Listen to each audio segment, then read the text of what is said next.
کسی بھی انسان کے اندر پائی جانے والی دو صفات اللہ کو سخت ناپسند ہے.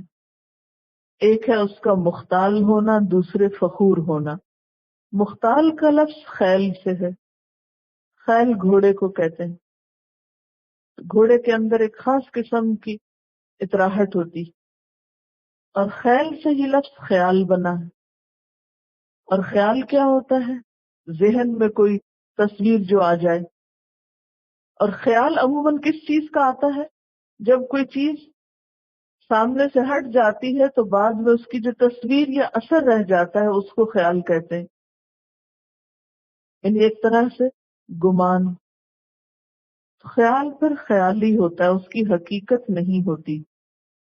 خیالی دنیا حقیقی دنیا سے مختلف ہوتی ہے. تو تکبر کرنے والے کو مختال اس لیے کہا گیا کہ اس کے تکبر کی حقیقت کچھ نہیں، یہ بس اس کا اپنا خیال ہے، اس کی اپنی سوچ ہے کہ وہ بڑی چیز ہے، حالانکہ وہ کوئی بڑی چیز نہیں. تو گویا تکبر کا تعلق انسان کے خیالات سے ہوتا ہے، انسان کی سوچ سے ہوتا ہے. آپ اپنے بارے میں جیسا سوچیں، اپنے آپ کو جس رنگ میں چاہیں دیکھیں، یہ آپ کا اپنا خیال ہے. اور ہو سکتا ہے کہ حقیقت اس کے بالکل برعکس، اور آپ دھوکے میں ہوں.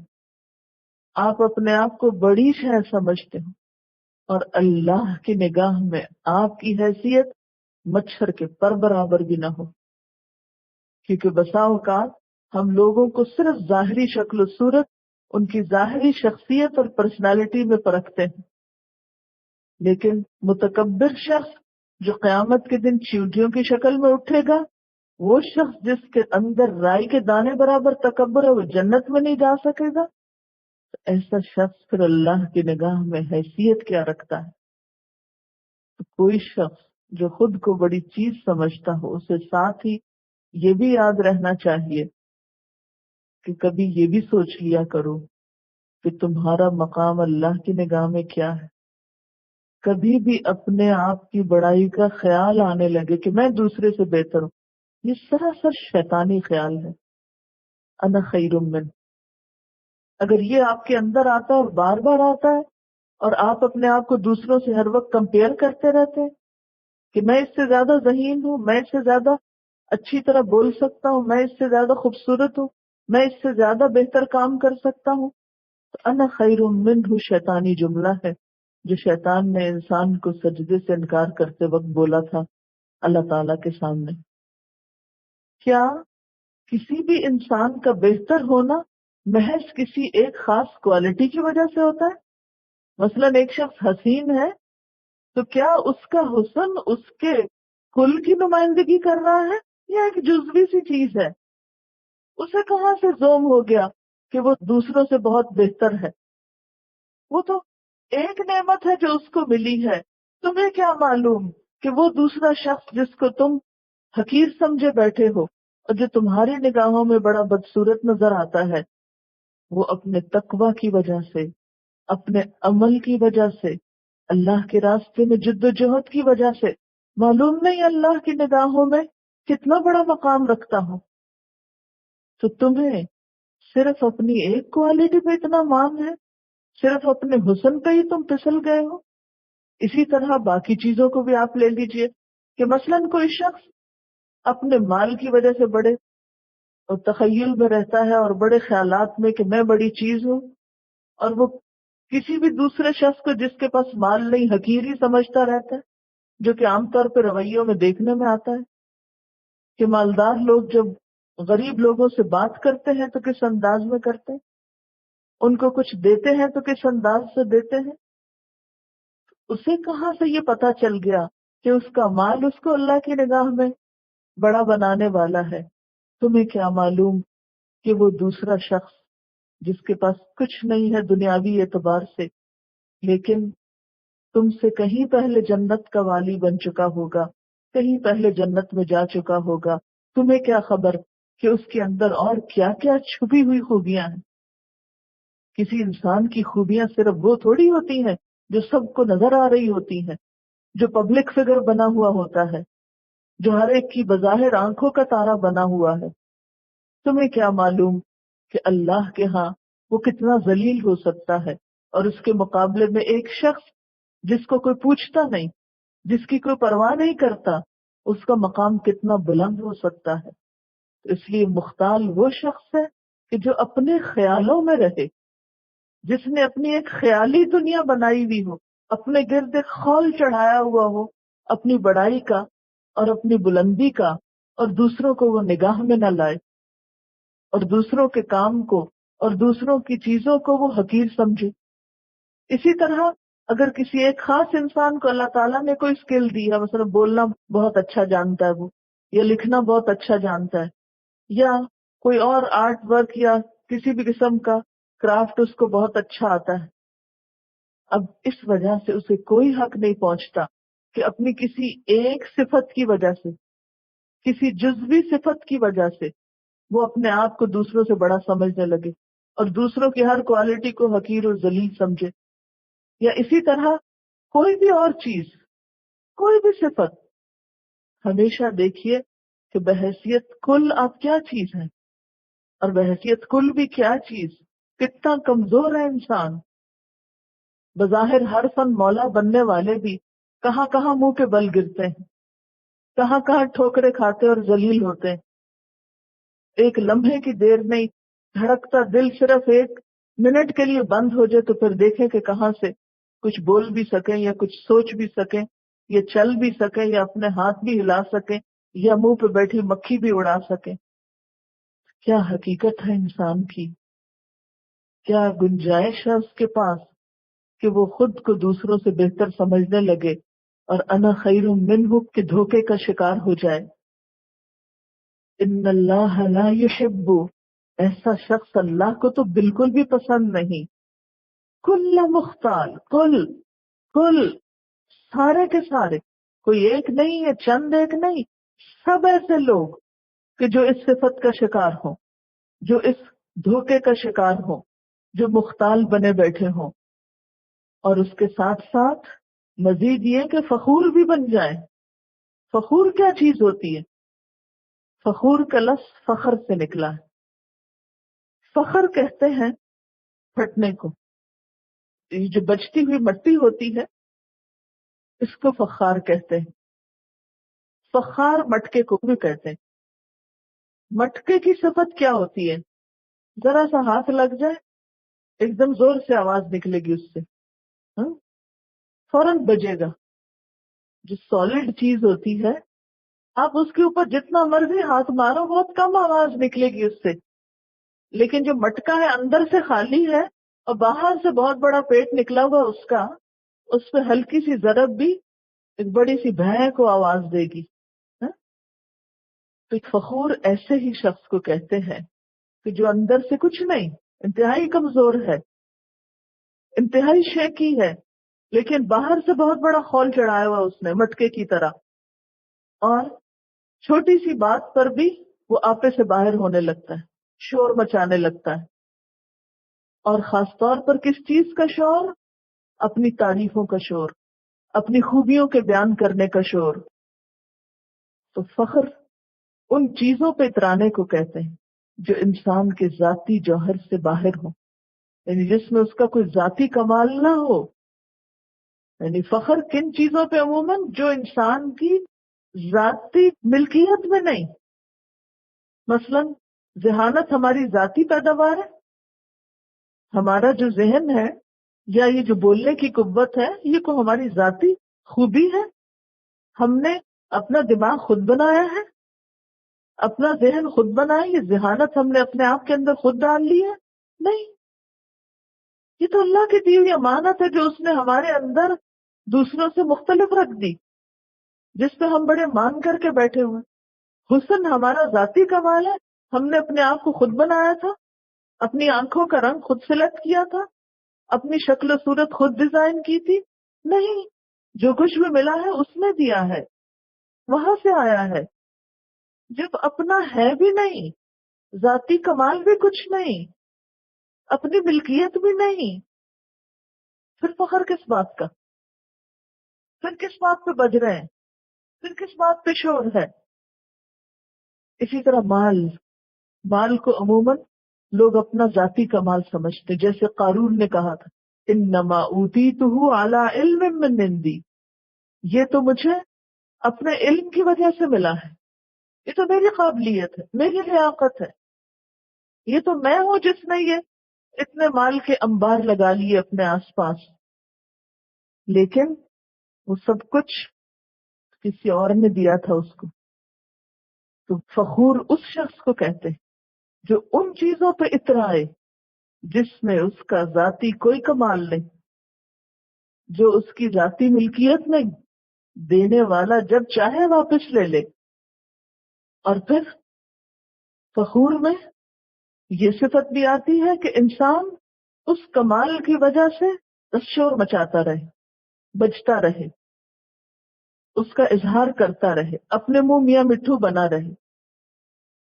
ایسے لوگ دراصل نفسیاتی بیمار ہوتے ہیں، ان کے اندر تکبر کوٹ کوٹ کے بھرا ہوا ہوتا ہے، جس کے اظہار کے لیے وہ کوئی موقع خالی نہیں جانے دیتے، ہر وقت کہیں نہ کہیں سے اپنی کوئی خوبی بڑائی نکال کے دوسروں کے سامنے لاتے رہیں گے اور اس کو منوانے کی کوشش کریں گے۔ تو یاد رکھیے یہ کوششیں شاید دنیا میں تو کچھ فائدہ دے جائیں، لیکن اللہ کے ہاں انسان کو انتہائی ذلیل کر دیتی ہیں۔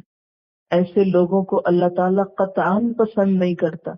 ان اللہ لا يحب کل مختال فخور، ایسا شخص جو خوش فہمی میں مبتلا ہے، خام خیالی میں مبتلا ہے، اور نہ صرف یہ کہ خیالات کے دھوکے کا شکار ہے، فریب کا شکار ہے، بلکہ اس فریب کا اظہار بھی کرتا رہتا ہے۔ اس دھوکے میں پھر وہ آ کر اسے منوانے کی کوشش بھی کرتا ہے، کیونکہ عموماً ہوتا کیا ہے کہ انسان جو کچھ بولتا ہے وہ اس کی سوچ کی پیداوار ہوتا ہے۔ جب سوچ میں تکبر بھرا ہوا ہے تو بول میں تو لازماً ٹپکے گا، اور نکلنا کہاں سے اس نے؟ دماغ کا اپنے اوپر سے تو کوئی راستہ نہیں نا، اس نے منہ کے راستے ہی نکلنا ہے۔ تو جو وہ سوچتا ہے وہی بولتا ہے۔ تو خود پسند متکبر لوگوں کی گفتگو میں بھی تکبر پایا جاتا ہے، ان کی گفتگو کے اندر بھی ایسے ہی رویے پائے جاتے ہیں۔ رسول اللہ صلی اللہ علیہ وسلم نے فرمایا کیا میں تم کو اہل جنت کے بارے میں بتا دوں کہ جنت میں جانے والے کون ہیں؟ ہر وہ ضعیف اور کمزور شخص، ہر وہ ضعیف اور کمزور جو کسی بھی اعتبار سے کمزور ہے، جس کو لوگ حقیر اور ضعیف سمجھیں، لیکن اگر وہ اللہ کی قسم کھا لے تو اللہ تعالیٰ اس کی قسم کو سچا کر دے۔ پھر فرمایا کیا میں تم کو وہ لوگ بتا دوں جو دوزخی ہیں، دنیا میں ہی دیکھنا چاہتے ہو؟ ہر وہ شخص جو جھوٹی اور لغو بات پہ سخت جھگڑا کرے، درست مزاج، مال جمع کرنے والا اور متکبر ہو۔ رسول اللہ صلی اللہ علیہ وسلم نے فرمایا جس شخص کے دل میں رائی کے دانے برابر بھی تکبر ہوگا وہ جنت میں نہ جائے گا۔ ایک شخص نے عرض کیا ہر شخص اس بات کو پسند کرتا ہے کہ اس کا لباس اچھا ہو، اس کا جوتا اچھا ہو، تو کیا یہ بھی تکبر میں داخل ہے؟ آپ نے فرمایا ان اللہ جمیل ویحب الجمال، بے شک اللہ تعالیٰ خوبصورت ہے اور خوبصورتی کو پسند کرتا ہے۔ اور تکبر کہتے ہیں بطر الحق وغمت الناس، حق بات سامنے آئے کہ میں نہیں مانتا، میں نہ مانوں، میں کسی کی نہیں سنتا، اور غمت الناس انسانوں کو حقیر سمجھے، یعنی اسے جب نعمت ملے مثلا اپنا لباس اچھا ہے تو جس کا لباس اچھا نہیں اس سے بات ہی نہ کرنا چاہے۔ ہم میں سے ہر شخص خود کو دیکھے کہ کیا ہم لوگوں کو ان کے لباس سے تو نہیں پہچانتے؟ کیا ہم ان کے صرف ظاہری شکل و صورت سے ہی تو نہیں ان کو پہچاننے لگتے؟ ہم لوگوں کے بارے میں کہاں سے جج کرتے ہیں؟ ہماری ججمنٹ کا طریقہ کیا ہے؟ کہاں سے کیا دیکھتے ہیں؟ تمہیں کیا معلوم اللہ نے کیا کسی کی ڈگری دیکھ کر اسے جنت میں بھیجنا ہے؟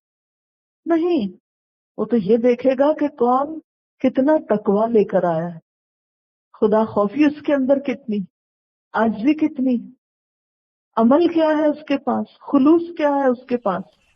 فقہ القلوب، فقہ الصبر، صبر کا علم، پیج 873. یہ کنٹینیوشن ہے پچھلے پارٹ کی، جس میں ہمیں یہ بتایا گیا ہے کہ دین پر ابھارنے والی چیزیں کون سی ہیں، یعنی کب انسان دین پر عمل کر سکتا ہے، کیا چیز انسان کو موٹیویٹ کرتی ہے کہ وہ دین پر عمل کرے، اللہ کی بات مانے. سب سے پہلی بات، اللہ تبارک و تعالی کی معرفت اور اس کی عظمت کا خیال کہ وہ عظیم رب ہے، وہ سب سے بڑا ہے، وہ دیکھ رہا ہے، وہ سن رہا ہے، وہ جزا اور سزا دینے پہ قادر ہے. اس کا حق ہے کہ اس کی عبادت کی جائے اور اس کی نافرمانی نہ کی جائے. دوسری بات کہ ہم پر اللہ تعالیٰ کے بے شمار احسانات ہیں، اس نے ہمیں بے پناہ نعمتوں سے نواز رکھا ہے، تو جس کا ہم پر احسان ہوتا ہے ہمیں اس کی نافرمانی کرتے ہوئے حیا آتی ہے کہ یہ تو میرے ساتھ اچھا کر رہا ہے اور میں اس کے ساتھ کیا کر رہا ہوں. تیسری بات، اللہ کے غضب اور انتقام کو اور اس کا جو منظر ہے، یعنی جو سزا دینے کی کیفیت ہوگی، اس کو انسان سوچے کہ اللہ کے نافرمانوں اور مجرموں کے لیے جہنم کا عذاب کیسا ہوگا، اس کو امیجن کرے. کس طرح جسم پھول جائیں گے اور کس طرح زخمی ہو جائیں گے اور کس طرح کیسی کیسی طرح طرح کی تکلیفیں ہوں گی اس میں، اور اس میں یعنی فرشتوں کا مارنا اور پھر ان جہنم والوں کا مایوس ہونا، یعنی جہنم کے جتنے بھی عذاب ہیں ان کے بارے میں امیجن کریں. اگر میں نے اللہ تعالیٰ کی فرما برداری نہ کی اور اگر اللہ تعالیٰ ناراض ہو گئے اور اس کے نتیجے میں اللہ نے وہ سزا دی، تو وہ سزا کتنی سخت ہے، تو میں تو اس قابل نہیں کہ وہ سزا بھگت سکوں یا برداشت کر سکوں. اس لیے یہ زیادہ آسان ہے میرے لیے کہ میں اس دنیا میں ہی اللہ تعالیٰ کی اطاعت کر لوں. چوتھی بات، انسان یہ غور کرے کہ اللہ کی نافرمانی کی وجہ سے وہ دنیا اور آخرت کی کتنی خیر اور بھلائی سے محروم ہو جاتا ہے. یعنی نہ اللہ کی نافرمانی کی دنیا میں بھی کیسی کیسی نحوست ہے، کیسا کیسا نقصان ہے، اس کو بھی ذہن میں رکھے. پانچویں بات، انسان اپنے جذبات کو کنٹرول کرے، مغلوب رکھے، کیونکہ بعض اوقات انسان اپنے جذبات کے ہاتھوں، اپنے نفس کے ہاتھوں مجبور ہو کر دین کی حدیں توڑ دیتا ہے، اللہ کی نافرمانی کی طرف چل پڑتا ہے. چھٹی بات، اللہ تعالیٰ کی معیت، اللہ کا ساتھ ہونا. ایک عام معیت ہے اور ایک خاص معیت. جو شخص اللہ کی اطاعت اور فرما برداری نہیں کرتا وہ اللہ کی معیت سے محروم ہو جاتا ہے، خاص معیت سے. جاتا تھا ان اللہ مع الصابرین ان اللہ لمع المحسنین. تو وہ جو اللہ کی مدد اور اللہ کا ساتھ اور اللہ کی رحمت ہے، انسان اس سے محروم ہو جاتا ہے. 8ویں بات، یہ بات انسان ذہن میں رکھے کہ زندگی بہت چھوٹی ہے، موت کسی وقت بھی آ سکتی ہے اور یہ مدت ختم ہو جائے گی، اور اس کے ساتھ ہی دنیا کے سب عیش و عشرت بھی ختم ہو جائیں گے۔ جو لوگ ہم سے پہلے جا چکے ہیں ان کے بارے میں سوچیں کہ ان کے پاس اب کیا رہا ہے، کیا ان کا مال و دولت یا اولاد یا دنیا کی وہ خواہشات یا نعمتیں جن کے پیچھے وہ دوڑتا تھا، اس کے ساتھ اس وقت کیا ہے؟ مرنے والوں کے ساتھ قبروں میں ساتھ کیا چیز ہے؟ صرف اعمال ہے۔ تو کیا میں وہی کام نہیں کروں گی جو مجھے کل قبر میں کام آنے والا ہے، جو آخرت میں کام آنے والا ہے؟ تو کیوں نہ میں ان چیزوں کی حریص ہوں جو مجھے فائدہ دینے والی ہیں۔ 9ویں بات، آزمائش اور عافیت کے بارے میں غور کرنا کہ آزمائش کیا چیز ہے اور عافیت کیا چیز ہے، اور عافیت کب ملتی ہے، اور گناہوں کی وجہ سے اور اللہ کی نافرمانی کی وجہ سے جو آزمائشیں آتی ہیں وہ کیسی کیسی ہوتی ہیں۔ 10ویں بات، انسان اپنے اندر جو دین کا جذبہ پایا جاتا ہے اس کو اس چیز کا عادی بنائے کہ وہ خواہش نفس کی طرف ابھارنے والی چیزوں سے کے اوپر غالب آئے، یعنی ہم اپنے دینی یا ایمان کو اتنا مضبوط بنائیں کہ وہ ہماری بری خواہشات پر ان کو کنٹرول کر لے، یعنی وہ ان دونوں کو آپس میں ایک دوسرے کا آمنا سامنا کروا کے ایمان جو دوسری چیز ہے اللہ کی نافرمانی کی یا خواہش نفس کی، اس کو کنٹرول کر جائے، اس سے لڑ لے اور کامیاب ہو جائے۔ 11ویں بات، دل میں باطل کے وسوسے ڈالنے، دل میں باطل وسوسے قبول نہ کیے جائیں۔ یہ جو نیگیٹو تھنکنگ ہوتی ہے نا کہ اتنی تم نے عبادت کر لی اور اتنا ذکر کر لیا اور اتنے وظیفے کر لیا تو تمہارا کچھ بھی نہیں ہوا، تمہیں کیا ملا دین پر عمل کر کے؟ اتنی تم دین کے کام کرتی تھی تو تمہارے ساتھ کیا ہوا؟ اس قسم کے جو منفی خیالات ہیں، وسوسے ہیں، اگر یہ دل پر آئے تو ان کو کنٹرول کرے، ان سے لڑے کہ میری زندگی میں کچھ بھی ہو، بہرحال مجھے اللہ ہی کا وفادار بننا ہے اور اللہ ہی کی اطاعت کرنی ہے اور اپنے دین پر ہی چلنا ہے، اور جتنی بھی تعویلیں دین کو چھوڑنے کی ہیں نا ان سب کو نگیٹ کر دے۔ صرف الفکر الی عجائب آیات اللہ التي ندب عبادہ الی التفکر فیہا، اپنی سوچ کو اللہ کی ان عجیب نشانیوں کی طرف متوجہ کرے جن میں غور و فکر کرنے کی اللہ نے اپنے بندوں کو ترغیب دی ہے۔ ٹھیک ہے، وہی، اور وہ کیا ہیں؟ وہ نشانیاں یا آیات کیا ہیں؟ آیاتہ مطلوبہ، اللہ کی وہ آیات یعنی قرآن کی جن کی تلاوت کی جاتی ہے، یعنی قرآن میں غور و فکر کرے۔ وہ آیاتہ الکونیہ، اور کونی آیات یا نشانیاں بھی، ان میں بھی غور و فکر کرے، اور بڑی چیزیں نہیں، کوئی بھی چھوٹی چیز آپ کہیں جا رہے ہیں، ایون ایک گھاس کا تنکا اٹھا کے اگر آپ اس میں غور شروع کر دیں تو اس سے بھی آپ کو اللہ کی معرفت ہو سکتی۔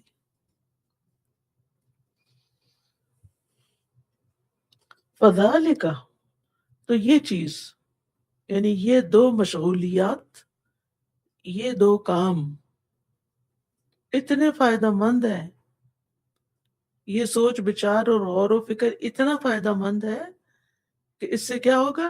یرفع عنہ محادثۃ الشیطان ووسواسہ، کہ اس سے شیطان کی باتوں اور اس کے وسوسوں کو وہ ہٹا دے گا. یرفع عنہ یعنی اس سے اٹھا لیے جائیں گے، وسوسے ختم ہو جائیں گے. قدرت کی بات ہے، اگر آپ کسی میلے گلاس میں صاف پانی ڈالنا شروع کر دیں تو کیا ہوگا؟ تھوڑی دیر میں ساری میل کچیل چلی جائے گی اور پانی صاف نظر آئے گا آپ کو. آپ کے دل میں اگر کسی بھی قسم کے وسوسے ہیں، برے خیالات ہیں، اللہ سے بدگمانی ہے، دین سے بدگمانی، دین والوں سے بدگمانی ہے، کوئی بھی ایسی چیز ہے کہ جس کی وجہ سے آپ دین سے دور ہیں، تو پھر آپ ان دو کاموں سے مدد لیں، اللہ کی نشانیوں سے اور اللہ کی آیات سے. تو اس کے نتیجے میں کچھ عرصے تک یہ کرتے رہیں گے تو آپ کا دل شیشے کی طرح صاف ہو جائے گا اور آپ کو حق حقیقت بالکل واضح نظر آنے لگے گی کہ کیا کرنا ہے اور کیا نہیں کرنا اور کیوں کرنا ہے. پھر ایمان و یقین پختہ ہوگا، پھر آپ عمل کر سکیں گے. الثالث عشر، 13ویں چیز، 13ویں بات، التفکر فی الدنیا وسرعت زوالها، دنیا کی ناپائیداری اور اس کے جلد زوال پر غور و فکر کرنا. ابھی آپ نے سنا ہوگا نا کہ نیو یارک میں ایک شخص تھا، ایک پاکستانی تھا، وہ ٹیکسی ڈرائیور تھا. پچھلے 10 سال سے وہ کوشش کر رہا تھا کہ اپنی فیملی کو یہاں بلائے. الٹیمیٹلی فیملی آ گئی، اور جس وقت فیملی آئی ہے تو وہ دیکھا کہ جو اس کا گھر ہے اس میں کوئی آگ لگی ہوئی، اور وہ اوپر چڑھا اور تاکہ اس کو بجھائے یا جو بھی کرے تو پاؤں پھسلا اور وہ فوت ہو گیا. یہ دنیا اتنی فریجائل، کتنی کیسی کیسی امیدیں ہوتی ہیں، کیسی کیسی کوششیں، کیسی کیسی دعائیں اور انتظار کہ دنیا میں یہ چیز مل جائے وہ مل جائے. ان کا مانگنا کوئی بری بات نہیں ہے، لیکن یہ دنیا کی حقیقت یہ ہے کہ وہ بہت فریجائل ہے، کسی وقت کوئی بھی جا سکتا ہے. ہمارے کنٹرول میں کچھ بھی نہیں کہ جس چیز کو ہم پسند کریں، جس چیز سے ہم محبت رکھیں اس کو روک لیں، اس کو پکڑ رکھیں. پاسبل ہی نہیں.